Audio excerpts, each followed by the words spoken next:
Díogrich, Idalas Anandum. I'm one of the owners here in Daro Wine Bar in Galway's West End. We use Irish throughout Daro, but I suppose we approach it in a very simple manner. I feel by doing this, it just sparks a curiosity in people, and it's a lovely connection to our history. So we use Irish in various ways throughout Daro. We have our sláinte and our Oscail of Astúnta. We use it for names of our events. We have an artist event called La Céile and a wine tasting event called Turas Fina.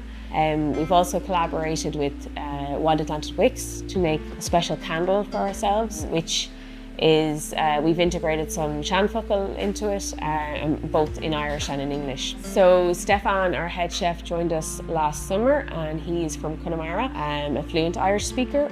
Stefan O'Feine is Anandum, agus mar Lua Adel is as an spida me Connemara, agus mar Conjar Buchas is Tasha Fuirhavadachum on Sanga Usage Eganober.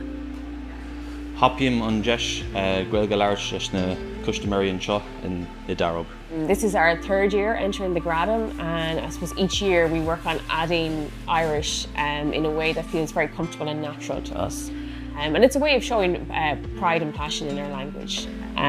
So that's a lovely way of bringing the Irish language into Daro.